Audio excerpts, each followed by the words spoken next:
Ergenlerde risk algısı farklı olması nedenleri aslında ergenlik bir gelişim sürecidir. Yani hem biyolojik hem psikolojik hem böyle sosyal ortamlarının gelişmesi aslında aileden bağımsızlık kazanmayla birlikte gelişen bir durumdur. Bu dönemde vücut büyüdüğü gibi insanın sinir sistemi ya da ergenin sinir sistemi de gelişiyor. Yani beynin bazı bölgeleri büyümekte, olgunlaşmakta, sinirsel yapılar değişmekte. Bununla birlikte tabii vücutla beyin koordinasyonu bazen aynı uyumu gösterememektedir. Bununla birlikte beynin özellikle alın lobu dediğimiz frontal ön lob biraz geri kalabiliyor ergenlik döneminde. Bu bölge niye önemli bizim için? Bu bölge dikkat, planlama, organizasyonla ilgili bir bölge. Planlama ve organizasyon dikkat bozulduğunda bireydeki risk algısı da bununla birlikte artmakta. Nörobiyolojik nedenleri bahsettiğim gibiydi. Bunun bir de psikolojik nedenleri var. Bunlar tabii kimlik oluşturma, aileden bağımsızlık kazanma ya da yeni arkadaş grupları oluşturma. Bunlar tabii sosyal nedenler olarak ya da sosyal bağımsızlığını kazanma, gruba uyum sağlama, yani bireyin kendine ait hissettiği gruba uyum, o gruba kendini kazandırma gibi davranışlar görüldüğünde, yani gruba ait olmak, gruba kendine ait göstermek için risk davranışları artmakta. Risk algısındaki farklı davranışların yol açabileceği durumlar, hızlı ve tehlikeli araç kullanımı, alkol madde kullanımı, sosyal medya akımlarına uyum, burada uygunsuz paylaşımlar sosyal medyada, yetkisi olmadan araç kullanma, onunla birlikte öfke kontrol sorunları, akran baskısına kolay uyum sağlama, bununla birlikte uygunsuz ve şiddet gösteren davranışlar sık sık görülebilmekte. Ergenlerde riskli davranışları yönetmede en etkili yaklaşım, sınır koyabilen ancak ilişkiyi koruyan ebeveyn tutumudur. Açık ve yargılamayan iletişim kurmak, davranışı eleştirip kişiliği hedef almamak. Yani bireyle herhangi bir sorun yaşadığında bireyin kişiliğine zarar vermeden davranışı üzerinden konuşmak. Buna örnek verelim.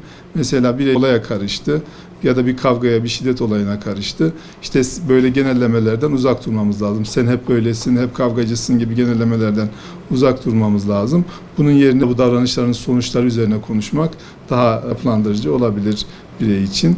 Tutarlı kurallar belirlemek. Yani bu tutarlı kurallar dediğimiz bireyin hem kendi içinde, yani diyelim baba kural koyuyor. Baba o kurala her zaman riayet etmeli. Yani bir kural varsa ortada ergenlerle ilgili, bu kural her zaman geçerli. Bir seferinde uyarmak, bir seferinde uyarmamak doğru olmaz. Bazen de anne baba arasındaki tutarlılık bekleriz. Yani bir kural baba koyduysa ya da anne koyduysa aynı kuralı babanın sürdürmesi ya da baba koyduysa da aynı kuralı annenin de sürdürmesini bekleriz. Bu bireye uyum davranışları açısından daha sağlıklı bir yöntem kazandıracaktır. Aşırı baskıcı ya da aşırı serbest tutumlardan kaçınmalıyız ebeveynler olarak. Empatik dinleme becerimizi hem kendimiz için hem de çocuğumuz için geliştirmeliyiz. Yani diyelim çocuk yine bir olay yaşadı. Önce bir çocuğu dinlemeliyiz. Ya da çocuk sıkıntılı bir dönemde çocuğu yargılamadan ya da çözüm üretmeden önce bir dinlemeliyiz. Yani çocuk anlatıyor, sadece bazen dinlemek bile başlı başına yeterli olabiliyor. Çocuğa şu mesajı vermiş oluruz: ben bir sorun yaşadığımda anneme babama gidip anlatabiliyorum ya da bir sıkıntım, bir derdim olduğunda annemle babamla paylaşıyorum mesajını ergenin ya da bireyin alması bu açıdan faydalı olacaktır. Dijital yaşamı takip etmek de bu açıdan önemli. Yani eğer çocuğun sosyal medya hesapları varsa aynı sosyal medya hesaplarından tam anne babanın da hesapları olması lazım. Yani tamam, paylaşım yapmayalım ama çocuğumuz ne paylaşıyor görelim, oradan bir takip edelim. Tabii bunları çocuğa hissettirmeden, böyle baskı unsuru değil ya da işte altına illa yorum yazmanıza ya da herhangi bir şey yapmanıza da gerek yok. Bir gözlemci olarak orada bulunmanız risk açısından faydalı olacaktır. Eğitimciler ergenlerin sosyal ve duygusal gelişiminde önemli koruyucu figürler oluşturur. En başta rol model oluştururlar öğretmenleri olarak. Bu yüzden de güvenli bir okul ortamını oluşturmak, akran zorbalığı gibi durumlar varsa bunlara gözlemci olarak katılmak, sonrasında müdahil olmak faydalı olacaktır. Duygusal farkındalık kazandırmak, özellikle rehber öğretmenler üzerine düşen bireylerin duygularını tanıma, duygu ve davranışlarını yönetme gibi eğitimler verilmesi bu açıdan faydalı olacaktır. Duygusal farkındalıklarını geliştirecektir.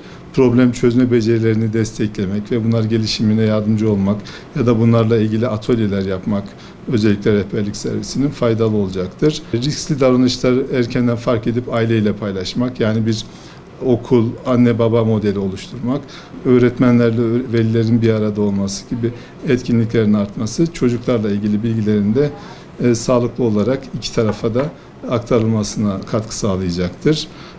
Riskli davranışlar erkenden fark ettiğinde gerekirse anne babayla paylaşmayla birlikte tabii emniyet gibi durumlara da ya da kolluk kuvvetlerine de bildirmek ya da savcılığa bildirmek bazen çok da faydalı olabilir. Ceza odaklı davranışlar bu durumda tek başına faydalı olmayabilir. Ceza odaklı davranışların şöyle bir handikapı var.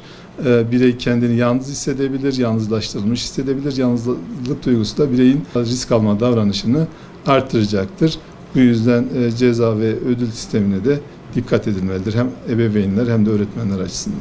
Süreç nasıl sağlıklı yönetilebilir? Amaç ergenin yalnızca bu dönemin sorunlu bir dönem olmadığı, bu dönemin aynı zamanda bireyin kendini keşfettiği, çevresini keşfettiği, aileden bağımsızlaştığı, yaratıcılığını öne çıktığı durumlardır. Bu süreçte önemli olan bunları avantaja çevirmektir. Yani tamam birey yaratıcı durumları var, işte keşif duygusu fazla. Bunları nasıl destekleyebiliriz? Bunları sanatla ya da bir kursla ya da yani bu bireyin enerjisini, yaştaki enerjisini pozitif bir yöne kanalize ederek ya da bir spora yönlendirerek daha iyi olumlayabiliriz. Sağlıklı yönetişim için bireyle özellikle iletişim kurulmalı.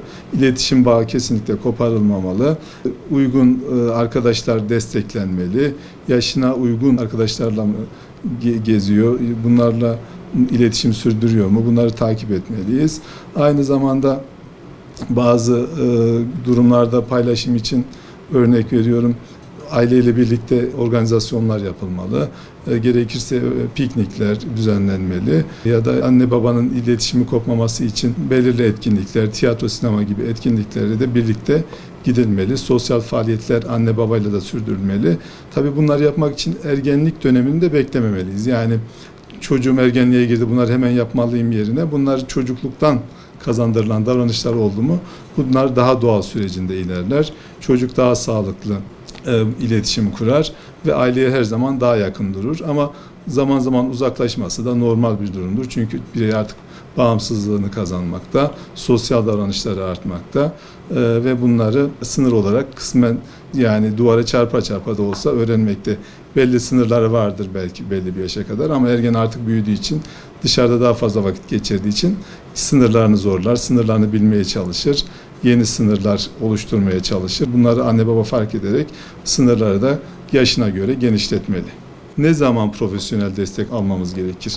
Bireyin sizden uzaklaştığını ya da ergenin sizden uzaklaştığını fark ettiğinizde, yalnız başına kalma isteği olduğunda, depresif belirtiler olduğunda bunlar ne olabilir? İçe çekilme, yalnız kalma isteği, uzun süre tek kalma ya da duygu durumunda dalgalanmalar, hüzünlü bir duygu durumu varsa, intihar düşünceleri varsa bireyi bu durumlarda profesyonel destek almaya anne ile birlikte çocuk psikiyatri kliniklerine yönlendirmekte veya başvurmalarını öneriyorum.